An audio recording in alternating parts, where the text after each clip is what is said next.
Hey, what up, guys? Coming this morning, we're going to do the what's next on former world title challenger Yordenis Ugas. We're going to discuss his, he fought on Saturday, February 1st when he main evented a Fox Sports 1 card and took on veteran but little known former world title challenger Mike Dallas Jr. Dominated Mike Dallas with ease, scoring a 7th round TKO victory as he stays in line for hopefully another world title. So let's run through the top 10 and see what his possible options could be next as he, moves forward. So first up, we start with we have a two-way tie for first, so we're going to start with our co-number 1, the undefeated Terrence Crawford of the United States. Crawford, very good fighter. My opinion, one of the best in the world, top 3 or 4.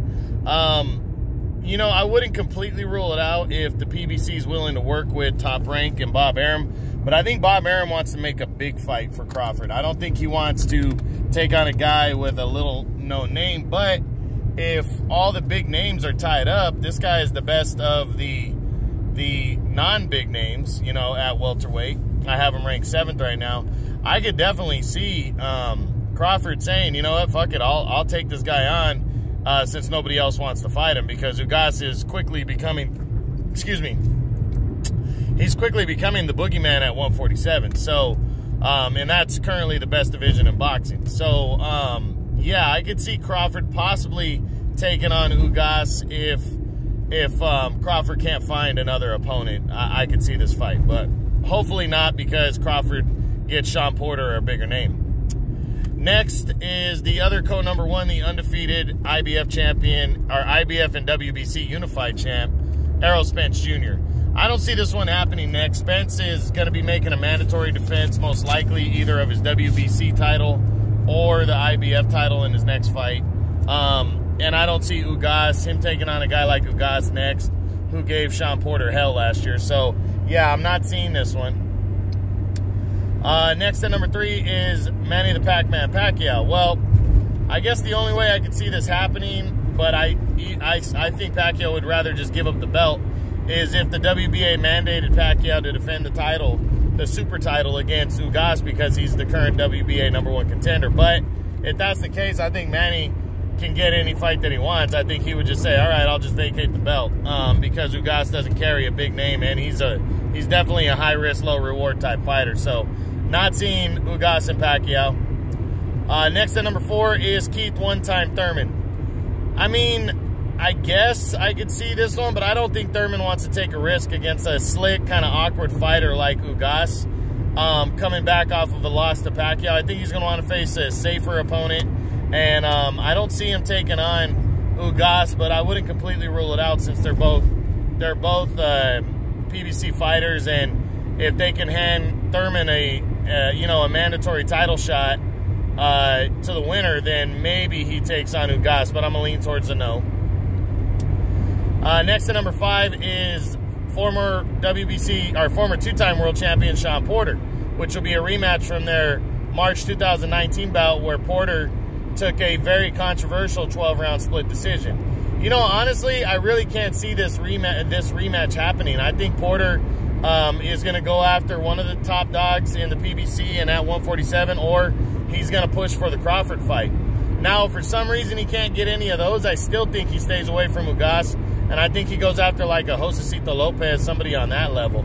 But if he's absolutely desperate, maybe Porter says yes to Ugas, but I really don't see it. And then Ugas versus number 6, former two-division champion Danny Garcia. Not seeing this. Garcia already took his kind of lesser-known name opponent in the in-between fights, and now I think he's only going to go after a big fight next. I think he's going to get a title shot next against either Spence or Pacquiao. And if he doesn't, I think he's just sticking to big-name fights, so we'll see.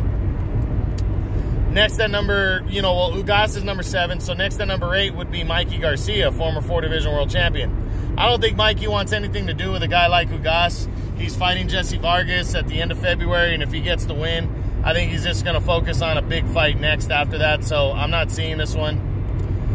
Next to number 9 is Sergey Lipinets, who's in line to fight for the interim IBF title right now. I think he's going to fight that fight, and then I think Lipinets, if he wins, is going to go straight after Errol Spence in a unification bout. So I'm not seeing these two guys locking horns. Next is a three-way tie for 10th. We start with Jesse Vargas. Vargas is fighting Mikey Garcia next. If Vargas beats Mikey by a narrow decision, I think they have a rematch. If he blows Mikey out of the water, I think Vargas probably moves on to a bigger fight against a bigger name, and I think he stays away from a guy like Ugas, so I don't see that one. Next is Josecito Lopez. Now, if Josecito Lopez can't get another opponent, I think he might take a risk and face a guy like Ugas. But I do think Lopez can land a bigger name opponent. I think it's more likely than not. So, you know, but if he doesn't, again, I could see this fight going down. So this is a maybe.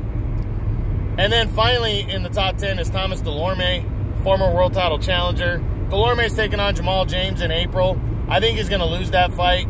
But if he were to win and he can't get another big fight, I think he could face Ugas. So, Ugas, not a lot of big name options because he is a high-risk, low-reward fight. He's not a big name. He's a good fighter, and he's got an awkward style that's not going to really make you look good even if you beat him. So, he's a high risk. So, I really think he's going to struggle to land a big name. I think he's going to have to mandate that.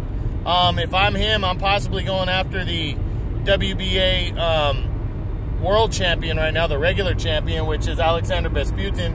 But Besputin looks like he's going through a drug scandal issue, taking steroids. So that fight might not be possible. I think maybe wait around for a mandatory fight. He's currently #1 in the WBA.